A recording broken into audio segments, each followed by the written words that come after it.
Bonjour tout le monde, bienvenue à Radio B52, votre balado-diffusion du Québec. Continuez de nous encourager, de nous écouter en grand nombre. Merci de vous abonner à notre chaîne sur YouTube, également à notre page Facebook. On roule dans le bombardier, sur le tarmac, on grimpe en l'air et on parle des numéristes, résultats de sondage radio de Québec. Hier, car il y a eu des résultats plutôt spectaculaires, pour ne pas dire catastrophiques. On part ça.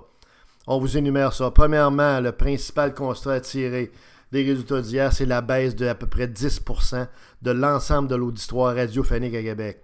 Les gens sont là, tannés, on pense, nous, du style trash d'un certain nombre d'animateurs et du format plutôt rigide en termes d'heures d'écoute et de disponibilité, d'accessibilité des radios traditionnelles. Des radios web comme les nôtres sont souples, sont accessibles en tout temps, le jour, le soir, la nuit. Quand vous voulez, vous nous écoutez. Et c'est la beauté de la chose, ce qui n'est pas le cas avec les radios traditionnelles. Donc, baisse de 10%, catastrophique parce que c'est le pain et le beurre, l'auditoire, et c'est une baisse sur l'ensemble de l'auditoire, répétons-le. Donc, très mauvaise nouvelle pour les radios de Petit Mononcle. Deuxième constat, le crash, la descente aux enfers de plusieurs gros noms de la radio, de plusieurs supposées vedettes, pseudo-vedettes de la radio, qui sont payés à des salaires faramineux de 100 000, 200 000, 300 000 $ et qui n'ont pas livré la marchandise. On parle de qui? On parle de Stéphane Gendron, Stéphane Dupont et Jérôme Landry à Énergie, qui sont soit 7e ou 5e dans le ranking des auditoires dans leurs créneaux respectifs. Dominique Moret a choisi également 4e. Pourtant, son émission est supposée être rodée. Ensuite, on a Nathalie Normando qui a craché du 4e à la 8e position, qui a perdu 50% de son auditoire. Ensuite, on a Ève-Marie Lortie qui n'a pas réussi à remplacer Gilles Parent et qui, malheureusement, a connu un résultat de 5e position comme tel. Alors, donc, tous ces gens-là devront se remettre en question. Les postes de radio devront se remettre en question également. Peut-être qu'il y a trop de talk à Québec. Peut-être on devrait aller vers le top 40 ou vers du musical, mais chose certaine, c'est spectaculaire comme déclin de ces grandes vedettes de la radio de Québec qui ne sont pas au rendez-vous. Troisième constat, Radio-Canada, overall, est premier. Bravo. Radio-Canada est premier dans certains créneaux, même comme le matin avec Claude Bernatchez, et a des très, très bons résultats dans l'ensemble des heures d'écoute, la semaine et la fin de semaine. Donc, c'est vraiment une grande victoire pour Radio-Canada. Et même si les radios parlées privées disent que c'est une radio subventionnée, ça n'a aucune importance. Les résultats d'une émission dépendent d'un animateur qui parle à un micro qui essaie d'intéresser un auditoire. Et ça, c'est pas subventionnable. C'est la qualité de l'animation qui fait en sorte que Radio-Canada est numéro 1, plus les sujets qui sont choisis et surtout l'ambiance, le style, le feel. Quand vous écoutez Radio-Canada, vous n'écoutez pas toujours des gens, comprenez-vous, comme certains animateurs trash qui gueulent contre à peu près tout et rien, comprenez-vous? Alors, je pense que les gens, de plus en plus, sont tournés vers Radio-Canada. Radio-Canada était peut-être le deuxième choix, le troisième choix de plusieurs personnes il y a plusieurs années, mais maintenant, c'est devenu le premier choix parce que les gens sont tannés des autres formats radiophoniques qui se ressemblent passablement. Quatrième constat, Choix FM est rendu 5e au nombre total, en termes d'auditoire total. C'est une chute constante et ça devrait préoccuper la station, même si elle score premier dans une coupe de créneaux.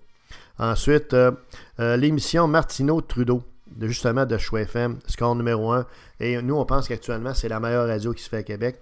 Bravo à ces deux animateurs qui réussissent à faire une radio informative de qualité, également à faire dans la polémique, mais de façon respectueuse entre eux et avec leurs invités. Et tout ça avec un trait d'humour de temps à autre. Donc, on a vraiment deux animateurs qui ont réussi à trouver une formule gagnante, une formule intéressante, qui est à la fois relaxante, mais également dynamique pour les auditeurs. C'est la raison pour laquelle ils sont premiers. Bravo. Autre constat, André Arthur a quitté les ondes de radio. Donc, c'est 25 000, 30 000 auditeurs qui étaient disponibles, qui étaient en flottement. Ces 25-30 000-là n'ont pas été récupérés par personne. Le seul qui en a récupéré probablement quelques-uns, c'est Jeff Fillion qui a augmenté d'à peu près 2-3 000 ses auditeurs. Et évidemment, André Arthur et Jeff Fillion, c'est la même chose, mais avec juste une différence d'âge d'à peu près une vingtaine d'années. Il y en a un qui a 55 ans puis l'autre en a 75. Donc, ça veut dire qu'il y a des auditeurs qui sont maintenant orphelins ou qui n'écoutent pas ou qui écoutent la radio web, la radio Internet. Autre constat, dans le créneau du retour, c'est le vide. Le vide total. Gravel trône en première position sans rien enlever à ses efforts pour faire une radio d'intérêt, une radio de CG d'intérêt. C'est surtout l'absence de compétition. Landry n'est pas là. Landry est devenu un animateur rose qui n'a aucun swing, qui n'a aucun temper, qui n'est plus le gars qui s'emportait, puis qui était intense, puis qui intéressait les gens. Maintenant, il est rendu dans le format de Bell, un format insipide. Alors, donc, le créneau du retour est vraiment un problème à Québec. Vous n'avez pas le choix, vous avez juste Gravel. Fait que si vous n'avez pas Gravel puis ça gagne, écoutez, vous écoutez d'autres choses ou vous faites d'autres choses. WKND, bravo.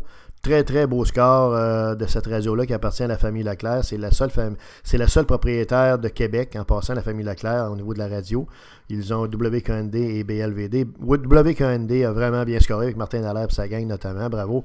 BLVD, c'est une autre histoire. Il va falloir que l'ensemble de la grille horaire soit revu, l'ensemble des animateurs soit remis en question pour relancer cette radio-là. Autre constat, il y a un animateur qui s'appelle Stéphane Gass qui a donné sa démission, qui a annoncé dans le fond son retrait des ondes de la radio, sa retraite dans le fond, la journée même des annonces. Alors c'est un peu étrange. Stéphane Gass qui caractérise ce bonhomme-là, c'est que malgré des qualités évidentes d'animateur de radio, ça n'a jamais levé vraiment à la hauteur justement du potentiel, du talent de ce gars-là. Mais il reste que c'est quand même spécial ce qui est arrivé. T'sais. Donc, au total, la radio de Québec est en problème, est en déclin. La radio web prend son élan, la radio comme celle que vous écoutez. Merci à vous de nous écouter et de nous encourager. On est une petite entreprise qui fait lever, dans le fond, son produit graduellement grâce à vous.